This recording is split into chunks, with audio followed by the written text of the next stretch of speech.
comprendre les diviseurs d'un nombre et les nombres premiers en 3 minutes, ou presque. Pour bien comprendre ces notions, nous allons d'abord revoir ensemble les bases de la division des nombres entiers qu'on appelle aussi la division euclidienne. Il s'agit là d'un rappel mais qui est important pour comprendre la suite. Effectuer la division d'un entier A par un entier B, c'est trouver deux entiers Q et R tels que A est égal à B fois Q plus R. Q s'appelle le quotient et R s'appelle le reste. Pour bien comprendre, regardons un exemple concret. Du coup, je vous propose de faire la division de 187 par 13. On pourrait trouver le résultat directement avec un peu de calcul mental, mais autant revoir comment on procède au calcul. On commence par prendre les deux premiers chiffres de 187, c'est-à-dire 18, et on doit se demander combien de fois y a-t-il 13 dans 18 ? La réponse est une fois, et il reste 5. On descend ensuite le 7 et on recommence. Combien de fois y a-t-il 13 dans 57 ? Le multiple de 13 le plus proche, c'est 4 fois 13, 52, et il reste 5. Du coup, 5 étant plus petit que 13, on ne peut pas aller plus loin. Donc 187 est égal à 13 fois 14 plus 5. Le quotient est 14 et le reste est 5. Gardons cette formule de la division euclidienne dans un coin. Nous allons maintenant nous intéresser aux multiples et aux diviseurs. En fait, ça correspond au cas où le reste de la division euclidienne est nul. Dans ce cas, A est égal à B fois Q. Cela revient à dire que A est un multiple de B. On peut aussi dire que B est un diviseur de A, que B divise A, ou encore que A est divisible par B.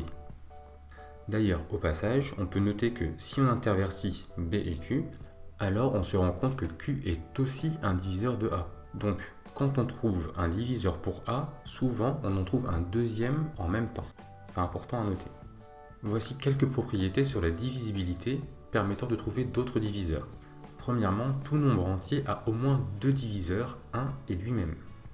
Tout nombre entier qui est pair, c'est-à-dire dont le chiffre des unités est soit 0, 2, 4, 6 ou 8, est divisible par 2. Un nombre entier est divisible par 3 si la somme de ses chiffres est un multiple de 3. Et enfin, un nombre entier est divisible par 5 si le chiffre de ses unités est soit 0, soit 5. Retenez bien ces règles très simples, elles vous seront très utiles. Alors par exemple, si je vous demande quels sont les diviseurs de 36. Déjà, la première propriété nous dit que 1 et 36 sont des diviseurs. Ensuite, 36 est pair. Du coup, il est aussi divisible par 2 et 2 fois 18 égale 36. Donc 18 est aussi un diviseur. Si on prend les chiffres de 36, 3 et 6, leur somme fait 9. C'est un multiple de 3. Du coup, 36 est divisible par 3 et 3 fois 12, 36. Donc 12 est aussi un diviseur. Enfin, 36 est dans la table de 4. 4 fois 9 est égal à 36. On voit que ça ne marche pas avec 5.